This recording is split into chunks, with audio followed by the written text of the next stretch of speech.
give me your loyalty, 'cause I'm taking the world, you'll see. They'll be calling me, they'll be calling me royalty. Best to give me your loyalty, 'cause I'm taking the world, you'll see. They'll be calling me, they'll be calling me royalty.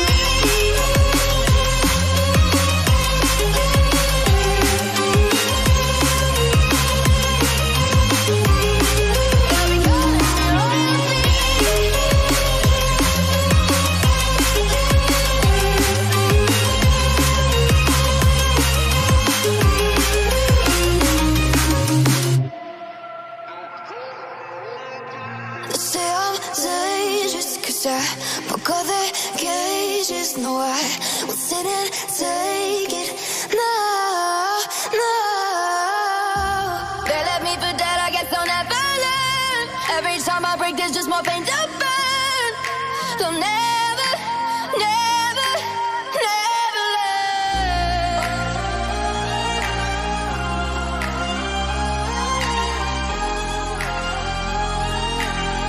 Till the battles won, till kingdom come.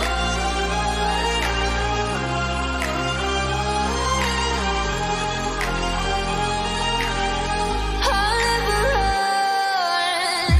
Best to give me your loyalty, 'cause I'm taking the world, you'll see. They'll be calling me, they'll be calling me royalty. Best to give me your loyalty, 'cause I'm taking the world, you'll see. They'll be calling me, they'll be calling me royalty.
There's a place where you can run free. Time does not exist. Take a chance when the road before us falls under our face. I can't hold on, I can't remain so strong. We have the same old bond, but everything is wrong.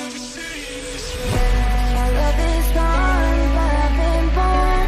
I can't break it on my own. When I'm alone, my love is gone.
The truth is a damn hard pill to swallow. I'm reaching out, but all I feel is hollow. I wanna make you work, but all I do is make you worse. The truth is a damn hard pill to swallow. Don't you wanna come on over? Don't you wanna work it out? Don't you wanna love me better, love me now? Don't you wanna fix our problems? Baby, I can show you how. Don't you wanna love me better, love me now?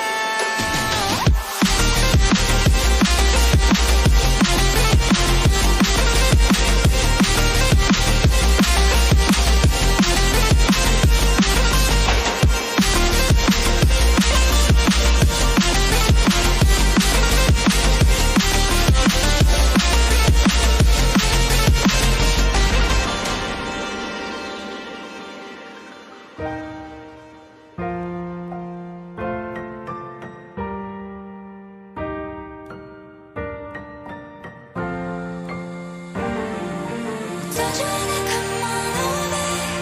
Don't you wanna work it out? Don't you wanna love me better, love me now? Don't you wanna fix our problems? Baby, I can show you how. Don't you wanna love me better, love me now?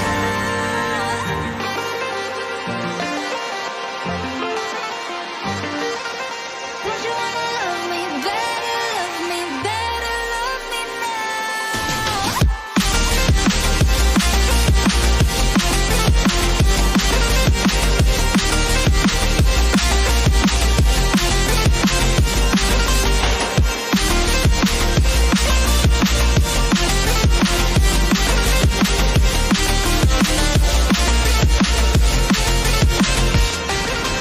Don't you wanna come on over?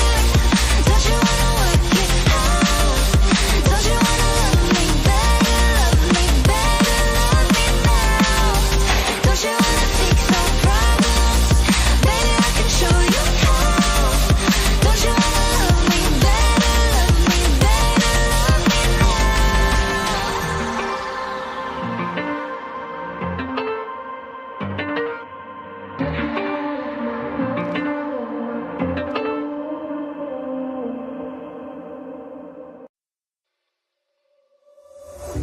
We've lost track of time, don't know how to feel, but I'm not sorry. I'm lost in your eyes, are you even real? But don't you worry, I'm not looking for the one. No, I just wanna have some fun. So let's get drunk tonight, 'cause fuck how we feel.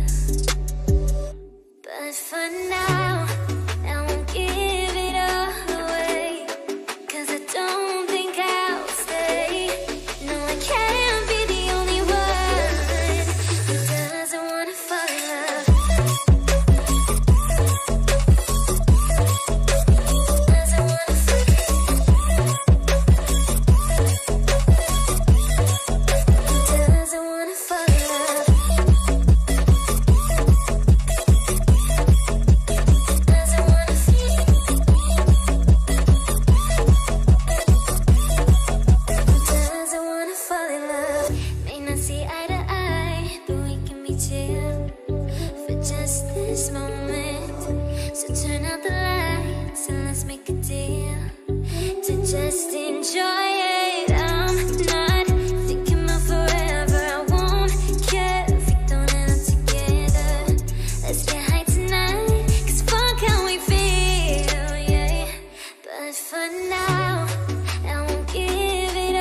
had a catastrophically poor performance. And to turn to the other side, I've got to say, I love the composition, the fact that you had these two artillery champions with the Jin and the Zoe, and then you had the dive threats, and you really need the Wukong to be ahead to work in Aegis, which is absolutely phenomenal. I mean, it worked really well. When we were watching, setting up for the pregame, we did mention that PSG Talent may not be the heavy favorites for second. And now seeing how they were defeated by Red Cannons, and you look at the group standings right now, PSG 0-1 along with the Wildcats, Team Ace, Saigon Buffaloes with losses. I think every other game went to expectation for the results. But Orgs, do you think the manner in which most of those wins was picked up was surprising at all? Because I thought it was quite stompy. Yeah, I mean, I feel like the big one was the T1 series, because they came in as heavy favorites in most people's opinion to even get challenged, especially in the bot lane, where everyone has said T1's bot lane best in the world, to get double killed repeatedly. It's not what we expect. Yeah, I remember hearing there was a podcast with Flowers and Perks.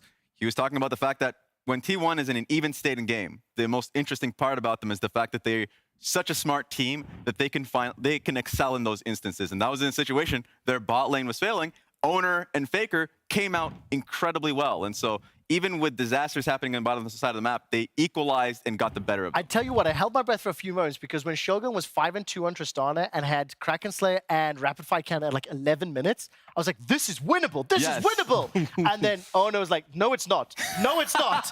And I was shut down completely. I do think let's touch on Dead Nation Focus Me as well. We saw an interview, yes, I believe it was with Ashley Kang, where the Ornn pick for Ebby in the top lane was accidental. It didn't matter. They still won the game. But DFM looked pretty good. And, I'm interested to see how they will develop as well. Yeah, I think similarly, we saw a really strong performance from the bot lane in that one. I think a lot of people talked about the fact that we have a new mid and support for them. And I think particularly in the support role, Harp has just been stellar. So great to see him. His Renata yesterday was great, right? 100%, 100%. It makes me kind of frightened to see Renata going on in the rest of the tournament, because just seeing how Harp was not only just able to use him later on in the game, where, you expect to see Renata scale, but just in laning phase, bullying straight. I want to see more of that. I mean, those handshakes were fantastic. Literally just waiting for Samir's W to time down and like literally yoinking back time and time again.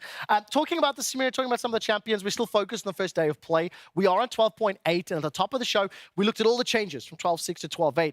I want to ask for some key takeaways and how things are developing. I want to start with my boy, Gangplank, because he found himself on the ban list a whole lot, and everybody in solo queue is being terrorized by the fella that's going to be on my shoulder in a moment. I also saw a lot of Lucian. I saw Wukong, way more Wukong than I was expecting. Yar, matey. Raz, what do you make? Let's go through the list, starting with Gangplank and some of the bans. Yeah, it's funny enough, we kind of expected to see more GP. In the 3 patches from a lot of the region's finals to this event, he did get the get a buff, but also just people started exploiting builds. The Bezos build, when you're getting, we started to see a little bit of that. Some the bank plank, a little bit of that. Yeah. But then, of course, like the Prowler's Claw, also Collector, things like these. So we expect to see a little bit more of them, because he is just a strong counterpick to like the tanks like the Ornn that you mentioned earlier. So that's something that I want to see, but you're right, it's been banned quite frequently. Yeah, and I feel like Lucian as well is something where we've seen a lot of bans towards it. We've only seen it in the bot lane. It's ultimately a flex pick, though, and I feel like that's why it gives it such a wide berth and be able to be played in pretty much any lane. Yeah, I don't want to see Lucian top lane. We've seen way too many Lucian top lane domestically. I know in North America that has flopped. But you're right. If we end up seeing Lucian mid, especially with AP junglers that we've been seeing in the meta currently, with Evelyn being the threat from Kevi, but also Karthus, that's been a constant. He's a great mid laner, and also such a bully in the bot lane. You got to see what Yugotapan was able to do this with the 2v2 that we mentioned. They're actually disgusting, those clips. Yeah, 100%. Just able to completely take over the game. I think something else to mention is the fact that we've seen so much play from Wukong in particular. The jungle pool has completely shaken up. The fact that Wukong has emerged as this really heavy skirmishing pick is also excellent in the team fights. And also Graves is something that's shown up that's been really interesting, because he didn't actually get any buffs between the patches, but Umbral Glaive got buffed. We saw 100 gold cheaper, and the cooldown got lowered on the active, and we've seen him just completely take over some games. Are we going to see more Vi along with the Wukong? Because there was some discussion around that, and both of you are smirking. Yeah. What does that mean? I think Ona made the Vi work. Do I think it's going to come in firmly in the meta? Probably not. Such a cheeky grin. Raz, what's your take on the Vi there? Look, it might come into favor with teams that just have that one carry, looking at Evil Geniuses and Danny, that you just want to pick apart. But it is a fun pick, especially in the first stage when it's not super competitive.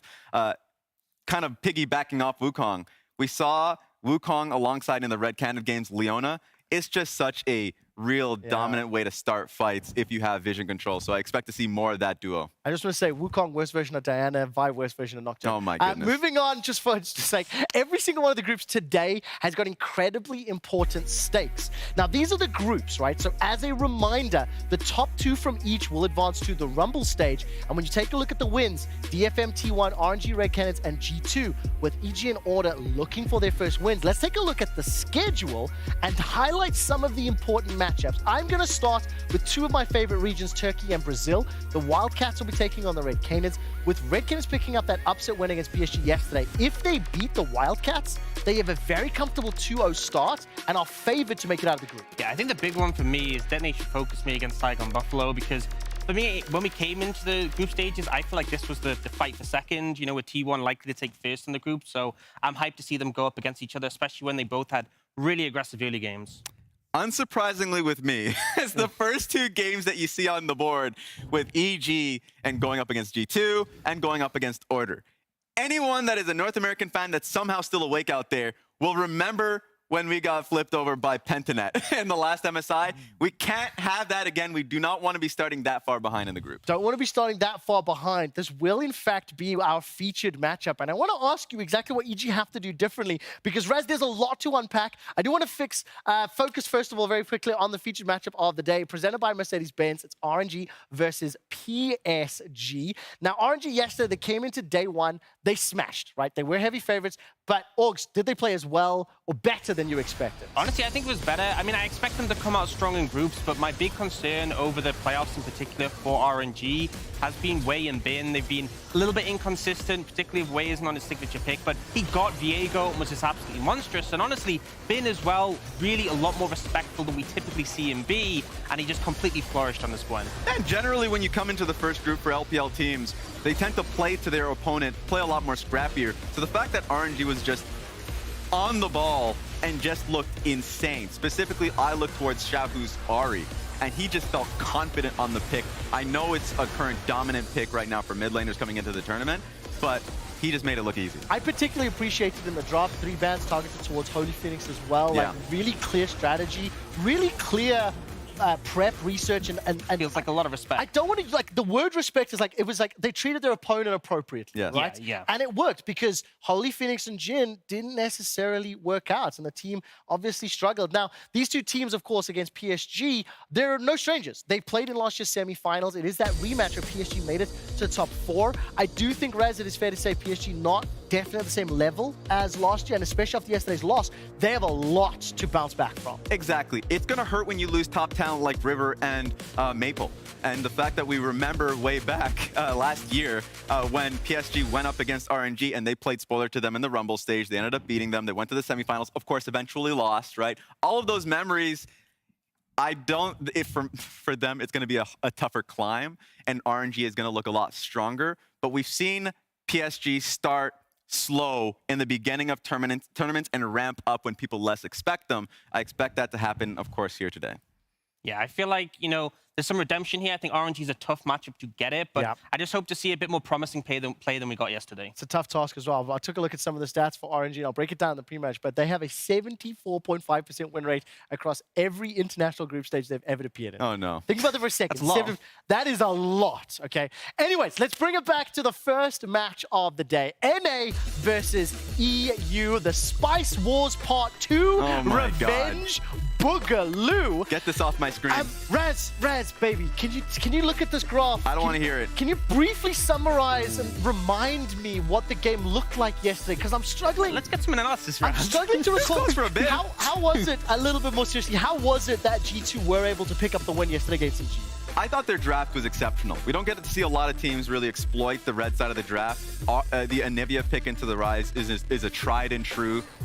I know that the caster specifically mentioned Froggen because that was a pick that we kind of expect from that one. I mean, he played for EG historically as well, so the past has been, but yes, Oh my goodness. This play was incredibly smart. The casters mentioned it on the day because the full focus was Dragon. This is going to be the 3rd Drake for G2. The full vision was played towards bot side, 50 seconds left. EG's thinking about it, and right on the blast cone, on towards Baron buff, and snuck it underneath Evil Geniuses. And I think critically as well, this is the Humble Glaive Braves coming in, and the vision control you have with that. We saw a similar Baron from DFM where there was just, it's impossible to contest vision.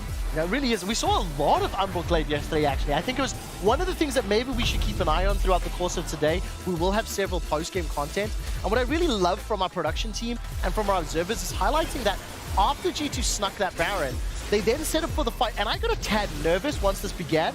And as soon as G2 fell back into the choke point and EG chased, Raz, I knew it was over. They won the team fight and they got the Dragon. Yeah, Evil Geniuses got more desperate and desperate, especially after Baron, moving towards Dragon because they didn't want to lose it when Karthus was not alive because he tried to contest Baron on the last play. And so that's something that G2 already showed their greatest strength. They had a lead, they expanded on it, they didn't lose cool. Okay, I want to start with Orgs first, as the less biased, less invested member of today's Stay Form Analyst Desk, okay? We've looked at what happened yesterday and why G2 won. I think it was a clever draft. I think it was clever play that unlocked the win.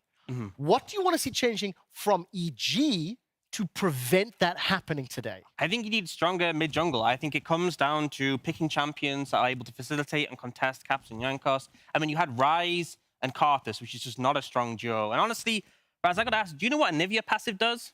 Ooh. Because EG don't. They don't. They got stumped by a Nivea, and they never even saw the egg, right?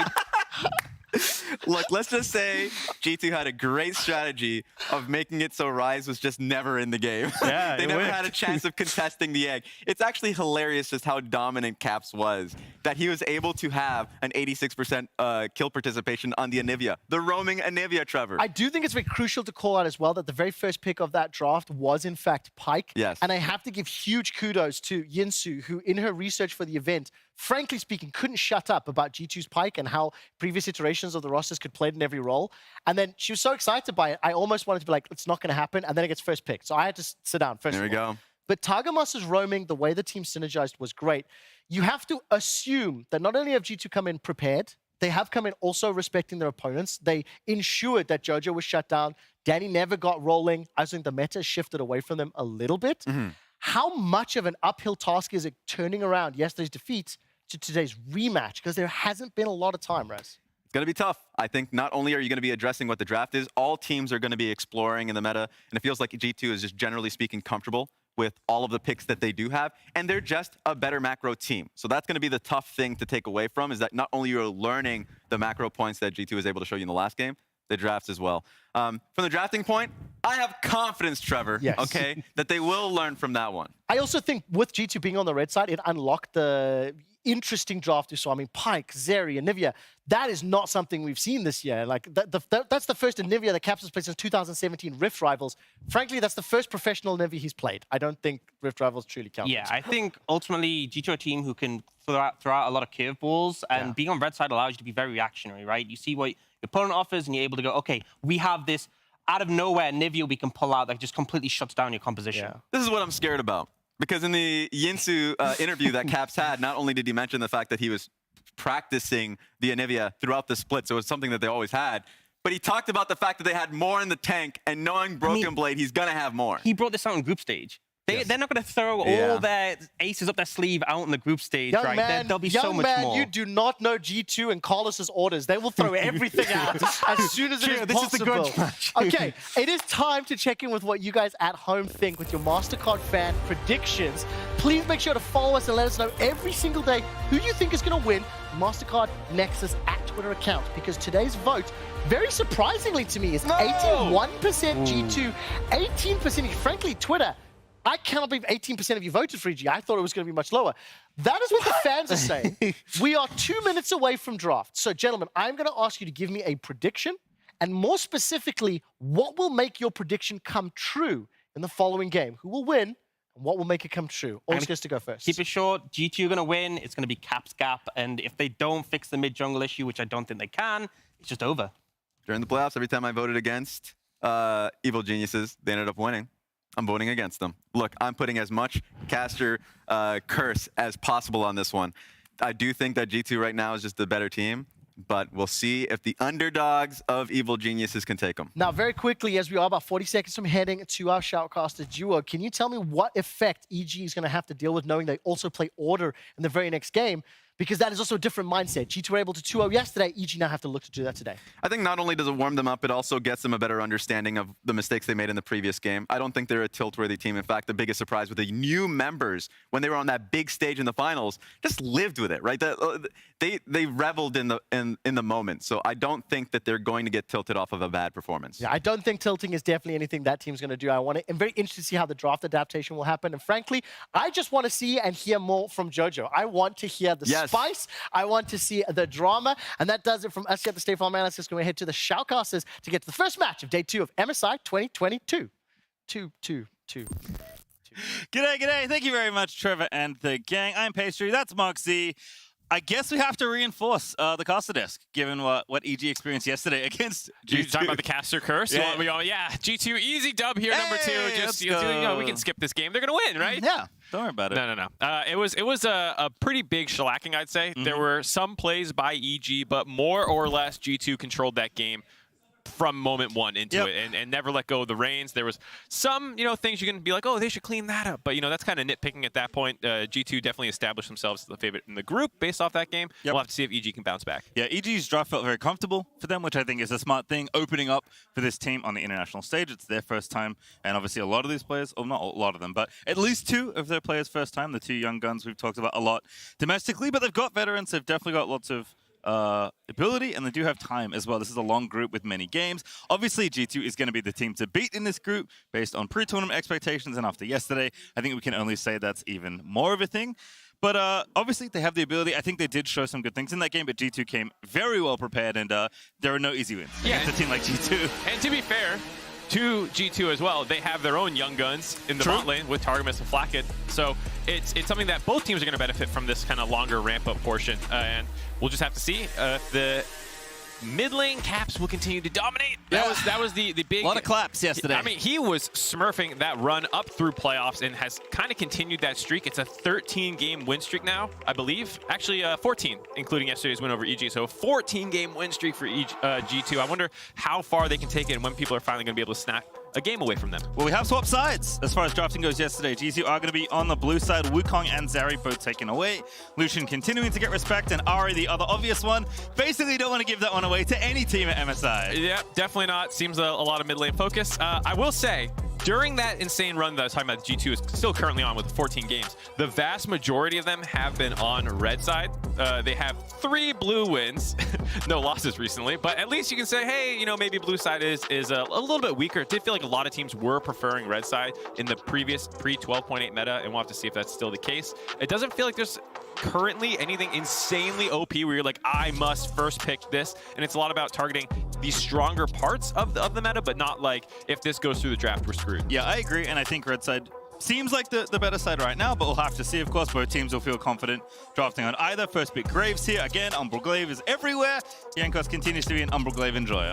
Yep, running that one back again from yesterday. Had a pretty good performance on it. Made some impact early on, which is sometimes tough to do on Graves. Him and Caps have insane synergy together. Oh, yeah. And we're able to punish the younger Jojo Pune.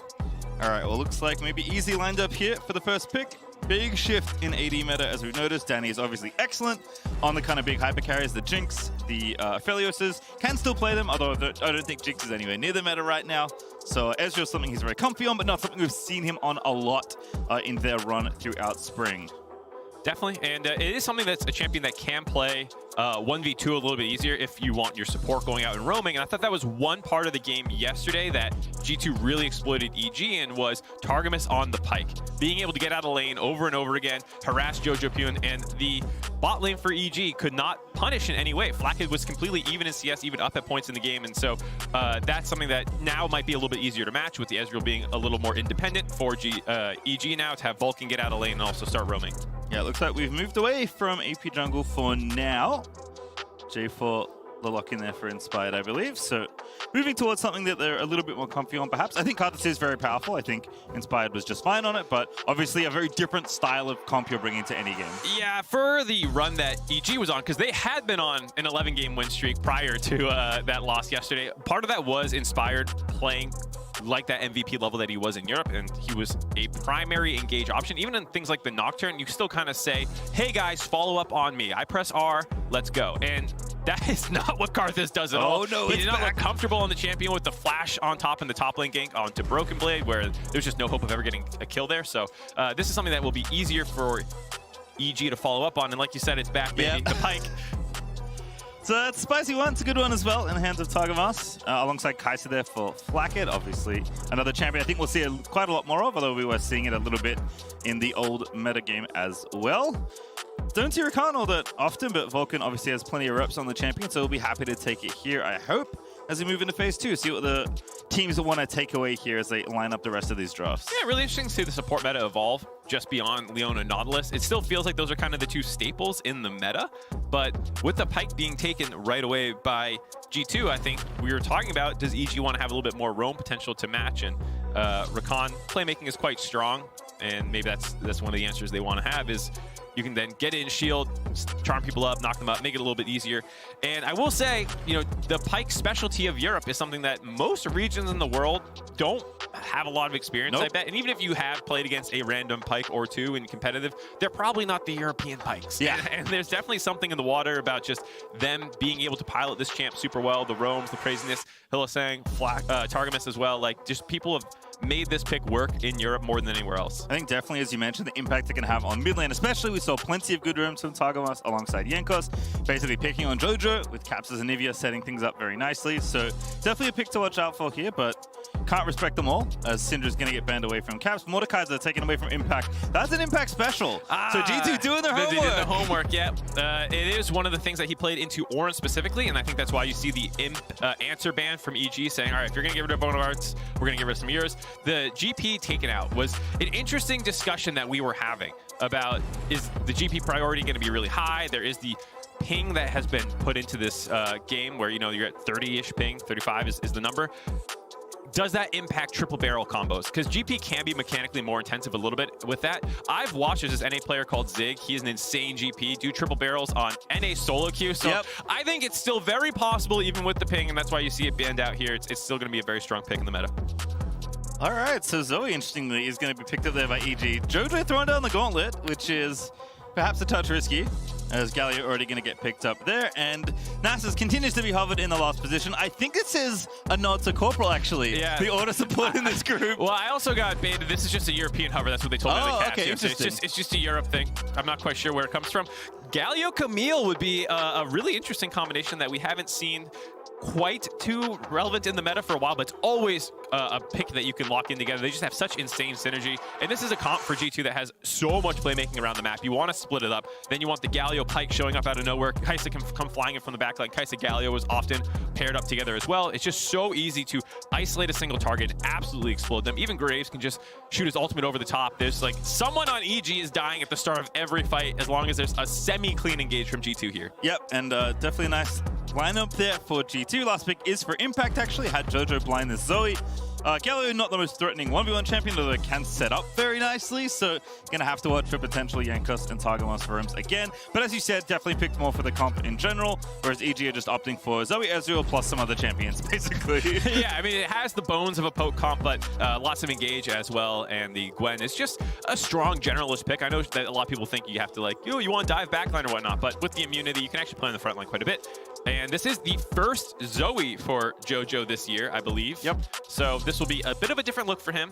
Plays usually more as a playmaker. And Zoe snipes from long range. Yeah, you can pick up all those summoners and start running through a fight, but definitely not something we have seen out of him thus far this year. No, definitely a different look, and obviously against a player that knows the champion extremely well. So he's going to feel confident in the 1v1 and setting up and potentially exploiting Jojo, particularly if he is inexperienced on the pick. Coach Dylan, the one that got away. Yep. The NA import to Europe that we come back. We miss you. Been on a lot of successful teams, this one included. See how he does here with this next draft here. You're going to see, again, a lot of these teams back and forth throughout this tournament. Always fun. See EU and NA play international, and we're going to get maximum EU NA just in this opening stage of the tournament. I'm so happy because it's been so long since I think we've had an official best of 5 between NA and EU. So while this is not technically a best of 5, it does feel like it because we're guaranteed 4 games between them. It does have that feeling of a best of 5. So we'll get to see them trade punches back and forth. Starting the day off, fresh in the morning for European fans. Could you ask for anything else? Yeah, and if you're in NA, it's a little late, and you might have to wake up soon because G2 are sending it to the top half of the river, all 5 together. This is the second bum rush strategy that they did. Yesterday was into the bot lane. This time it's the top lane. And you can see EG kind of giving them the respect. Inspire just starts E, throws it in the brush. It's kind of like a mini ward there, and he sees them all come in. Predator for the Galio as well. You can see kind of the strategy. They love the domination tree, I guess. They got 2 more Hail of Blades in the bot lane. Graves as well going in that tree, so a lot of that. But yeah, they're trying to just rush in there with the Galio. I'm sure he would take up W if they found someone in there, and then with the Predator move speed, it's probably very easy to lock someone down and insta-give them. Did not find anyone. They retreat out. They didn't even drop too many deep wards, just that one actually in Tribrush. Surprised not to see them ward out the red camp. You can see EG moving in to kind of check to make sure they're not camping in there, but now that they show on this ward, they'll feel safe. Yeah, nicely done. Oh, that was not going to get caught either. Sweeper barely misses it. So Yanko's going to go back because he wants to go top lane. Is my bias showing with the nice? A little bit. Maybe, okay, I'll tone it down. There's no EU guys to balance me out today. I'll be much more balanced out. All right, this blue side start for Yankos. Going to be same side start there for Inspired. But I do like the EG are like being diligent. I think against a team like G2, they have so many different weapons that they can bring out even as early as level 1. So just making sure that no one was hiding in the brush trying to gank you around your own red buff. As Targamas already starting to get off, but they go back through. Vulcan going to get the knock up there. Danny trying to fire back here on the Ezreal. Yeah, we'll see if EG wants to play this bot lane relatively aggressively. While they did see all the people in the bot lane, that ward not getting swept out means they also know that it was not a red star. I think G2 maybe tried to big brain them by going through the bot, then going back to the top side and hoping that Yankos' clear would not get spotted out. But EG, with that ward not getting swept, do know that it's a top to bot clear. It looks like they're going to give this level 2 up. Oh, very nice. Q there, that's big problems, Danny. Getting ignited. Vulcan with a good save, but it's not enough. Blackhead finds first blood. There we go, G2 popping off again right away with the Pike. Targamas on the level 2. You can just see that EG are not comfortable playing against this pick. The gap close from the E forward into the pull back gets Danny, does not flash the hook, doesn't respect it.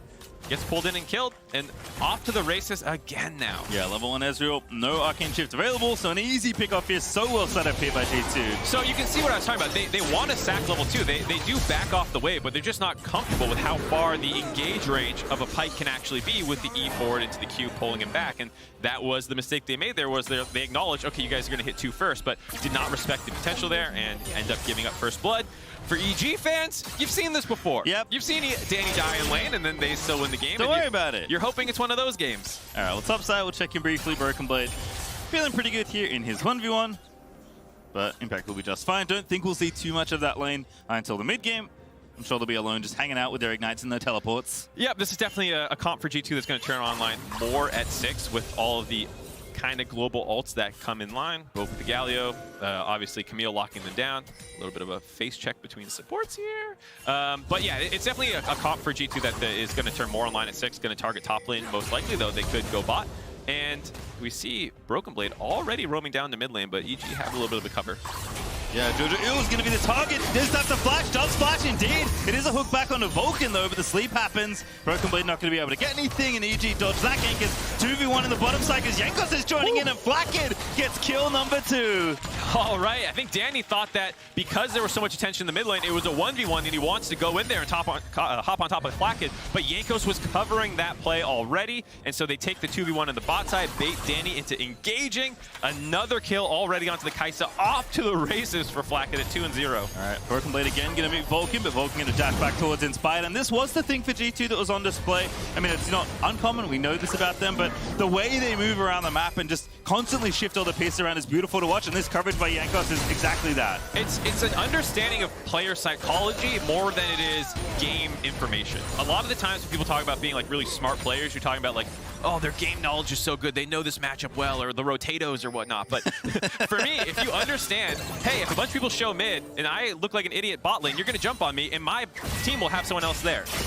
Impact in the 1v2 should be okay here. Level 5 on the Gwen might even fight his way out here. Broken Blade going to get ignited. Impact looking for it, but Targamas going to make it happen. Yankos up here as well, and there's no smite because it's just ignite, and Impact's going to go down. Impact tried to make it happen, dashes out to safety. Dancing out of the 1v3 there. Wow. Impact does not find a kill, but absorbs so much attention from G2 there. first off, taking the 1v2, you can see the power of Gwen just when scrapping people out. They bring the third man in Jankos, but the Gwen cooldown on E when you get an attack off, making it so mobile. We saw yesterday that baited Inspired into flashing in at the wrong time here. You know, Jankos does potentially save his team from dying. It was still a good play to show up there and make sure that Impact did not walk away with a kill potentially. Vulcan continuing to stay active as well. Jojo did get a bit of a ward down and clear things out with the Scry's Bloom, so they don't know. The Vulcan's just chilling as Jojo is going to hit level 6. Jankos could be the one in trouble, knows that there's something potentially wrong. He's going to now see Vulcan. Going to try and turn his attention back around, but Jojo's here as well. It's 3v2 right now for EG. Inspired should be able to finish his steal, and indeed he will. Yeah, I think EG showing a little bit of restraint there, given that they were not 100% sure if the Pike was coming up or not, and the 3v3 would be a little sketchy. And so they just grab some camps back off, reset, and now here's that 6 we're talking about. Caps can start having the easy follow-up plays if anyone wants to go flying in. This is the first Galio for Caps this year, as far as I can see, as well as only the third Camille game for Broken Blade. So not a combination that they have practiced on stage a lot, but it is one of the easier to execute strategies, as well as I can assume that they've played this a bunch of times in Scrim. So we'll see if they can start abusing the side lanes now. Again, Tagama's looking. This time, Danny dodges that hook, but it's 3v2 right now. Jankos off to the side. Level 6 as well for the Graves. Gonna try and sneak into this brush. G2 setting his gank up very nicely. Vulcan's only level 3, so it's tough for Rakan to find an angle. Because now Tagamas is going back in, finds the Q. They're gonna back off. No, Vulcan wants to go back through. Whew. Jankos, I still don't think has been spotted, but G2 decided to call off the play. Yeah, nice little use of the wall there to get a little bit longer range, looked like, for Targamas as Broken Blade. Here's that ult. There's the Galio, and Impact is going to be trapped. The W actually stops the knockup, and Impact's going to keep on going, but Gwen is not immune enough. Impact is going to run back towards the enemy tower, and who's going to get the kill is the only thing left to decide, and the gold goes to Broken Blade. Nicely done there by G2, coming in with the Ignite down for Impact means there's no threat for him being able to turn that one. Punishing, even though he did a good job surviving last time, did a decent job surviving this time, just the extra man too much for him to outplay. And if G2 pick up their third kill of the game already, EG still looking to get on the board. Only 1,000 gold down, so it doesn't look that bad. They've done a decent job staying even through farm, but the playmaking from G2, just their ability to get on the map and make things happen is unparalleled. That's why you pick Predator Galio, right? You are going to side lanes as often as you can afford to. And Caps once again is going to push and roam, going to try and get some vision. Inspired just chilling in the Rift Herald pit, hoping no one spots him. Will get away safely to base. But Jojo's out of mana, so you have to go home. Jojo gonna have to head out. He does have Unsealed Spellbook. We'll see if, I'm not sure the last time he used his teleport, might be able to just heal in base, swap out or something. We'll see what he chooses to do. But that will lead to a free Rift Herald. G2 knowing after the kill on the top side, the mana down as well in the mid lane, that this is a free one to take. I'm not sure EG would have wanted to contest no matter what anyways. Just feel like G2 have a pretty firm grasp of this game yet again. This is kind of how the game yesterday felt, where G2 are the ones making the vast majority of the plays. They're slowly accruing these leads over time, and next thing you know, it's 25 minutes in, and it's a 7K gold lead. They have Baron. Yep, and you know, EG aren't the fastest team in the world. They're pretty deliberate in how they approach games. Their mid to late game, especially their 5v5, is really what got them so many of their wins. Obviously, the AD meta was different then, so the comps they have to build do function a lot differently to their run in spring. But EG are a team that are more than happy to be patient. They'll take their lane leads when they can get them. They'll take their ganks in their roams. But for the most part, they're happy sitting back, as long as they're not too far behind. I would say this is an acceptable series of losses so far, but G2 are a team that can snowball very aggressively. From purely a game state angle, if you took the nameplates off, I would say the EG comp is in an okay spot. The Camille having a kill, you know, starting to maybe get a lead, and then the side lane is what you're concerned about, just the playmaking that can come in. But from 1,000 gold down, yeah, this team can still, in team fights, if you can kite out that initial engage from the Galio Camille, then you can start poking them and blasting them with all your range advantage that you have. But the concern is when you put the nameplates on, G2 being the favorite team already, having the lead, looking very clean so far this game, you start getting worried. Yeah, we should get a lot of value out of this Herald as well. Trying to set up here in mid. Jojo with a bubble, not going to connect. Picked up a Reverie as well, so he could pop it for a play here. It's 3v3 right now. Q's going to miss it. Inspire jukes it. Inspire wants to go back in, but Pike's very tricky to pin down, and they're not going to commit. Okay, I hate Pike. I'll say it. Before it was not just because G2 is the one piloting it. I get so frustrated always seeing this champ get out like with 20 health, heals back up to 70%. He's just one of those annoying champions to play against.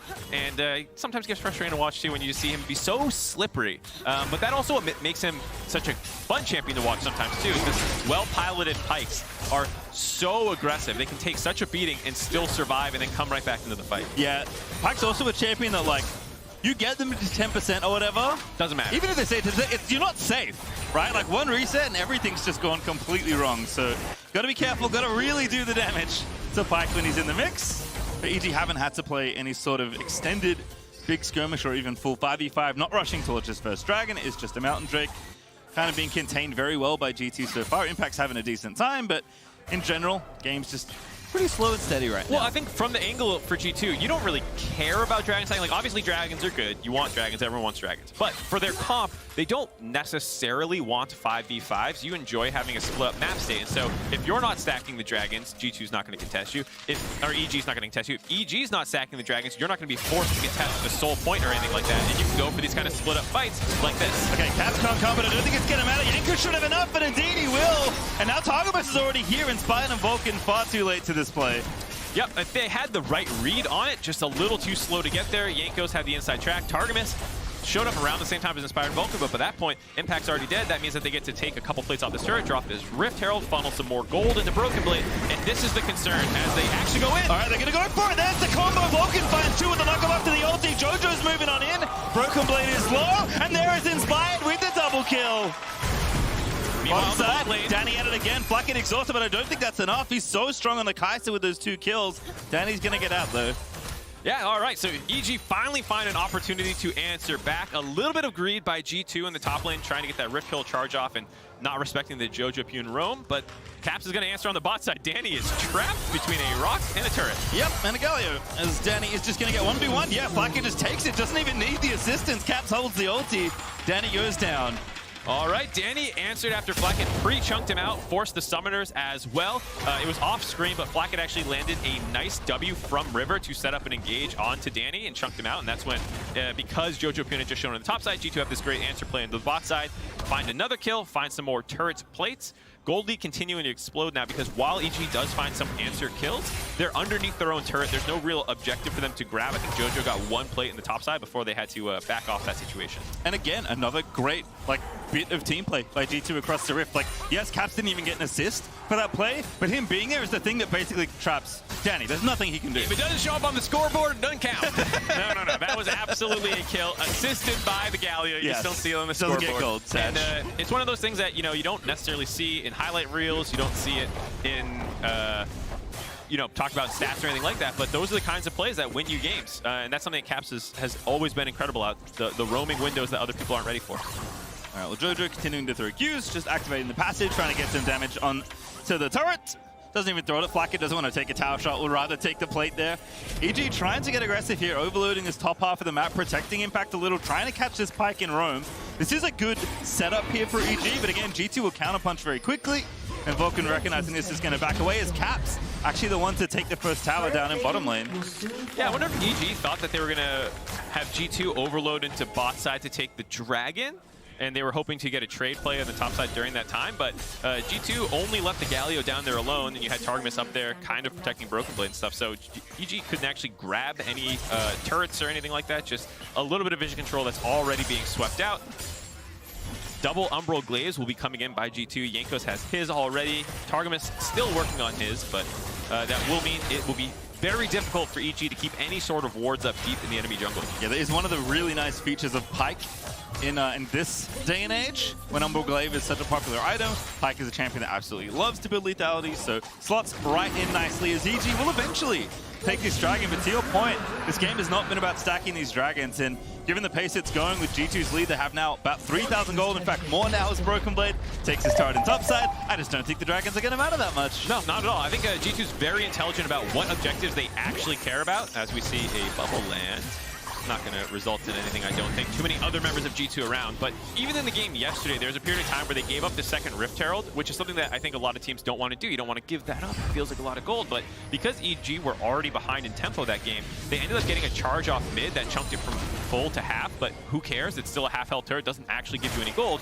And meanwhile, G2 were getting other things done on the map. And I think they're very intelligent about knowing what objectives will actually advance their game plan. Perhaps just TP, but EG don't have the presence to fight. Danny's busy catching top wave. In fact, was roaming up, but he had no TP because he was pushing in onto Caps. So G2 actually with a kind of a risky-ish looking play, but they do manage to take that second Herald without any incident. Well, assuming you have your timers down, you know that there's no way that EG can pull the extra man card on you, so you can go ahead and take that one.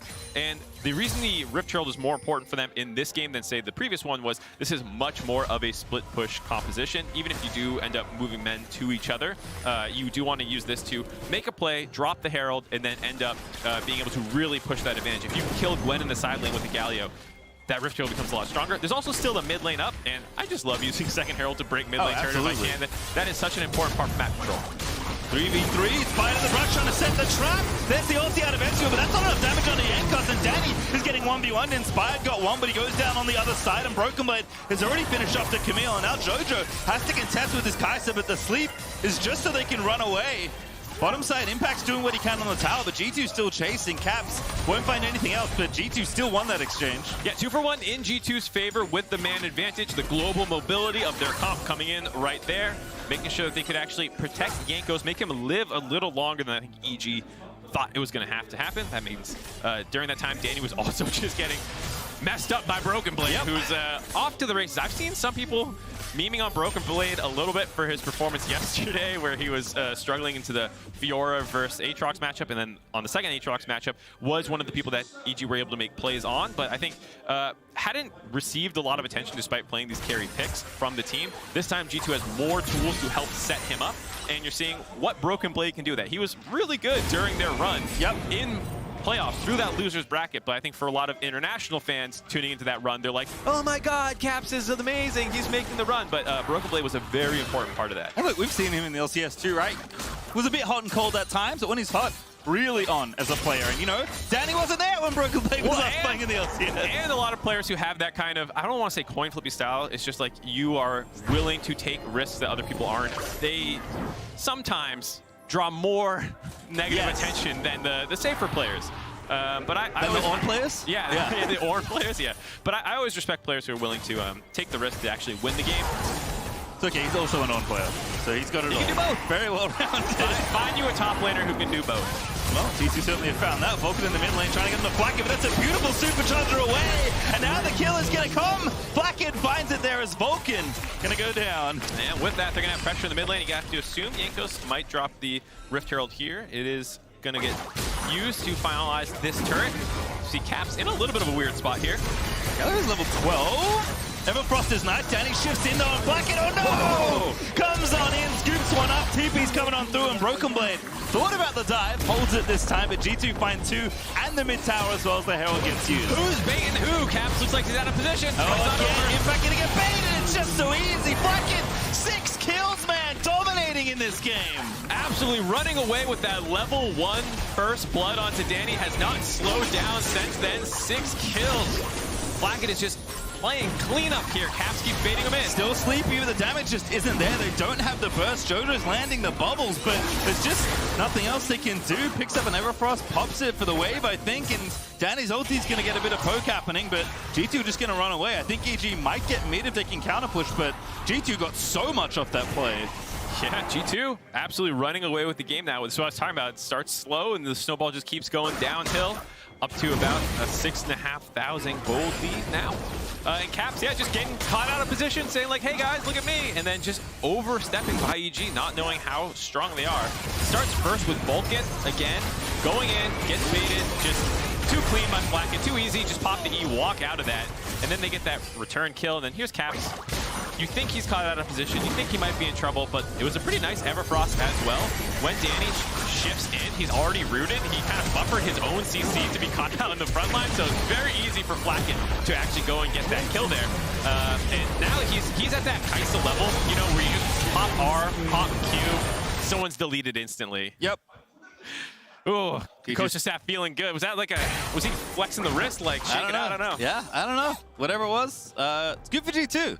Not so hot for EG right now. As you can see, damage dealt. Flakked overperforming on the Kai'Sa. Has now 2.5 items as well. Maybe even a third off the back of that gold. No, not quite there yet, but worth 700 bonus gold if he can kill the Kai'Sa. That's going to be the hard part, though, as G2 take this dragon. Kraken Collector, someone might be looking at that.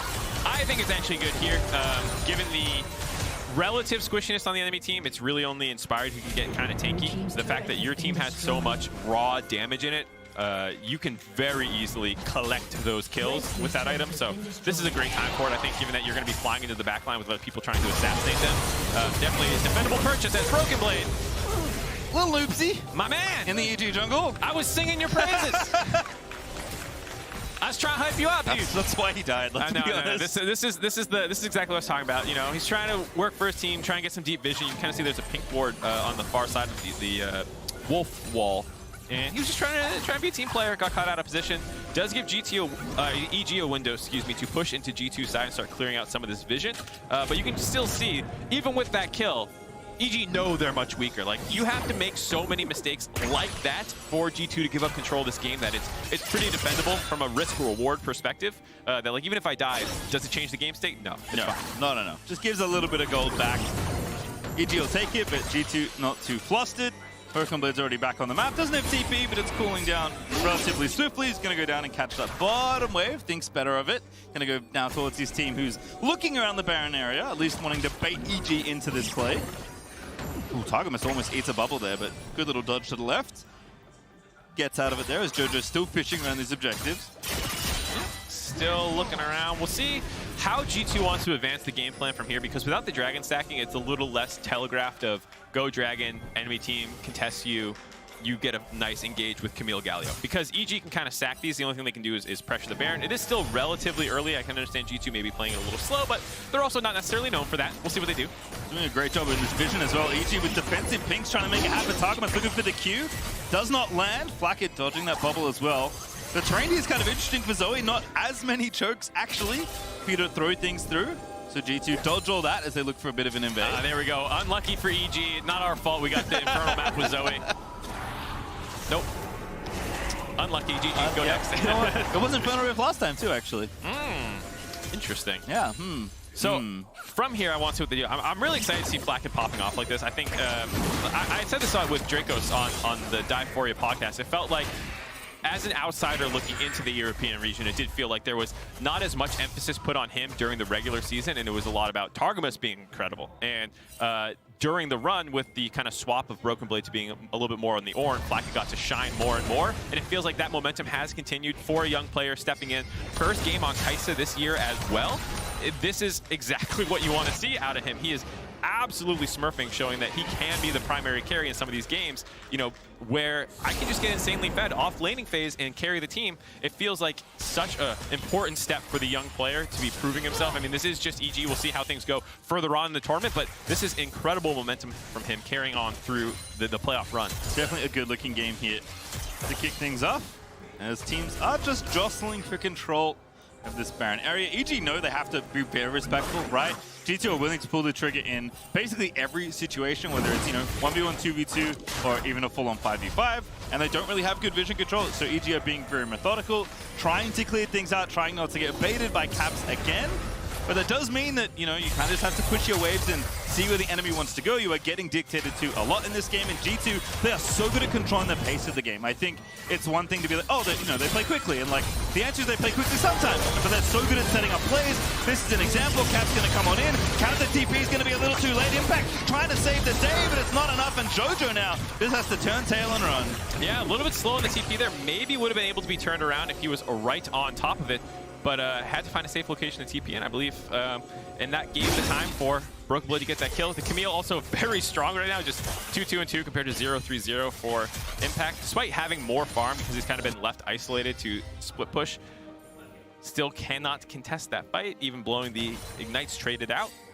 And this is the problem for EG now. There's no point of pressure on the map for them.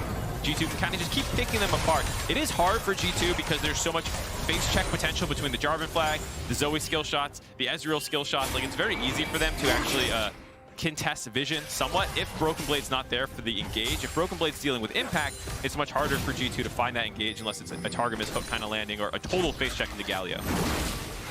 The G2 did get, the minions moved up in mid off the back of the bottom lane play, but couldn't really get into the tier 2. Again, not wanting to run towards the Baron. The Dragon wasn't up. It is up now, but no rush here for the teams as EG. Do you want to find some of these objectives? Obviously, they'd love a fight win, but I think at this point, you'll take whatever you can get. Impact still trying to make something happen in the bottom half of the rift, but he knows off the back of that last play, he can't extend too far, and G2 is going to go ahead and swoop up this Infernal. Yep, just commit as few resources as possible to it. Black and Nikos make quick warp of that one before going back to the lanes to push out. And with that going down, EG know, okay, that's where they were. We can go back to our lanes as well. And now this is when I think you'll start seeing the actual real Baron pressure come in. The Dragon's down. I don't think G2 want to wait another 5 minutes before making a play, so we'll see how they can control this Dragon up on the top side. But things are looking good for them. Looking like they're going to head out to a 3-0 quick lead. That's half their games done through group stage. There'll be 6 for each team. And halfway through as well, the specific matchup of EG versus G2, NA versus EU. Looking good. Still eyes on Flacket. Hasn't finished item 3 yet, but he has to be somewhat close. Been out on the Rift farming for a long time. Again, all those kills, all that extra gold that he's worth, and a huge CS lead as well. Just absolutely running over this game right now, to your point earlier. EG still trying to find something, but this, I mean, even this tower being up still just makes EG's life so miserable. It's very frustrating. I don't think they'll be able to grab this one unless G2 make a big mistake. At this point, you're hoping that you can kind of get a split with Impact grabbing it, and I think for the side of EG, it's a little disappointing. Like, everyone was like, the NA talent, the NA talent. I don't think, realistically, we thought they were going to come out here and smurf on G2. They're so good. But the mistakes that we have seen thus far, while slightly characteristic, are still disappointing. I would have wanted more out of Danny to not be getting caught out so often. Yes, their laning phase can get exploited, but as we see the split push, Galio. What is going on? Caps doesn't even have TP up. Doesn't need it right now. Doesn't have rank 3 ulti either, but Caps is just pressuring this tower. No one to answer him so far. He's going to take it if there's no one there to hop on over. There's Impact finally showing up, but that tower took a beating while Caps is just split pushing. Again, credit to G2's creativity around the rift, and Caps is like, I'm not afraid of you. Maybe you should be afraid of Jojo as well, but the Everfrost is coming down. Impact's going to try and make it happen. Good interrupt there on the Justice Punch. They will get the kill, but G2 are onto the Baron. Yeah, G2 are on the Baron, but they don't have too much damage on it yet. This will get time for EG to get over there and collapse. Took a lot. He's still eating damage to the Baron. The Ezreal ulti's almost there, but Inspired's in the mix. Now EG is going to go back through. Inspired gets one. Inspired gets two. EG are going to get the Baron as well. Are you kidding me? G2 at the Baron, they throw back to EG. Oh boy. Caps wants to do the split push. It's very common that if multiple members collapse onto the the split pusher, you go and start the Baron, but they just don't have a tank without the Galio there. He's realistically the tankiest person on the team, so everyone's getting obliterated by the Baron, and Broken Blade is too chunked out. There's a really strong engage by EG. If you mess up, J4 Rakan can mess you up, and that's exactly what happened. And with this, the gold lead has catapulted back into EG's favor because of the bounty shutdown. So here you see Caps wanting to split push. I was talking about without Broken Blade being at the Baron, it's hard for them to turn. So I understand the lane assignments of put Caps in the bot lane, but that interrupt, making sure they can kill Caps, puts pressure on G2 to start the Baron to get something on the flip side, but they're just not tanky. Their damage wasn't there to actually be on it the entire time, which gives a really easy combo for Inspired and Vulcan to punish them, get those 2 kills, and right away they're going objective, objective. They cannot stop us. That's the smite down, finish this off, and off the end of this fight, they also grab a ton of gold. You can see G2 not feeling good about that one. I mean, when I was talking about those kind of mistakes you can make, that was the big one. Yes, G2 had really only made minor errors so far this tournament, but a big misstep there. EG punished to the maximum. Rebel Baron power play up to almost plus 5k. The gold lead before this was about 9k for G2. That's a 1,500-ish between the two teams now. That is an absurd gold swing. Yeah, when you see the gold graph at the end of the game, it's going to be a cliff. Yes, it was a cliff. And unfortunately, G2 may have fallen off the end of it. Yeah, I mean, this is an insane amount of pressure. EG are getting back. They're already on inhibitor turrets. Impact pressuring. They're going to crack the mid-inhib here. G2 are going to have to find a fight, but they're trading. They have Broken Blade in the top lane. Without him, their engage is so weak. EG going for it though. Targums is going to get drafted up. They're not going to follow through. They'll take the tower instead. EG just going for it here. They've got the Baron. They're going to race Broken Blade. No, they're not. They're going back. Gonna use those empowered recalls. They're gonna go match him now. Two inhibitors for one is a good trade, but then you make sure their desync recalls don't get caught here. Absolutely a G2 play to find someone alone there, but they get out of time. They do trade 2 inhibitors for 1, but they still have 45 seconds on the Baron, and we're not on soul point for Dragon. So realistically, EG don't need to go down there. They can just kind of keep up the pressure and play for the map. And their siege comp is now so frustrating for G2. G2 really do need to actually engage here. You can't just sit back and let that keep happening. They still have the gold lead. They can still win these fights. So that's why I think it's better for them now to start actually contesting now that the Baron buff is wearing off. Next time that EG kind of posture up like that, you kind of need to go. Because if you just sit there and get poked away, that does favor EG's team comp. And, you know, we can see the gold numbers as G2 do indeed take away that Dragon. EG decides they don't want to contest, but the players can't. That's a very good point. If you ask players what was the gold lead at this point in the game, very often they're not quite sure. It's very much a feeling and a momentum-based thing. And so G2, if their experience can carry them here and go, no, we're actually still strong. We actually can still contest. We can stop this push in the top lane because, like I said, EG saying, screw it, we don't care about Dragon. Let's get the 3rd inhibitor. Gwen just straight up sieging, though, with the W. EG going to take this tower. It's gone. Have to be careful, though. Don't want to push too far forward. Broken Blade flanking. Really good flank here from Broken Blade. EG now going to be forced into a 5v5. Broken Blade, what's the angle? They spot him just barely with the little blue trinket there. But EG want to stay. They've got so much pressure with these waves. Yeah, but they still need to respect it. Exactly. It is this very scary flank. You can see them, no one actually able to get onto the inhibitor to hit it. Impact are like this, wrapping around, starting to clear out this vision, so it's a little harder for Broken Blade to find an angle. Again, Broken Blade now kind of on the front side of his team. Impact basically marking him here, making sure that Broken Blade can't find, you know, the Ezreal in particular. A sleep's going to happen. EG going to push forward. Targamas is very low, but now the re-engage happens. Caps in with the ulti. It's 5 jumping on through. George has been trying to find it, but he can't get on the flank end. GA's going to proc, but Caps is in the mix. And Impact, he's actually found Targamas. They're going to find Caps as well. Vulcan sacrifice for the cause. And EG are going to take 3 inhibs. Caps and Targamas down, 4 up for EG. Triple inhib down. Are they going to reset or try and end the game? They're going for it. They're going for the game. They are going to go for it here. 4v3. Danny lets the ulti rip. Broken Blade, no ult. G2, not much left in the tank, but Jojo getting shot.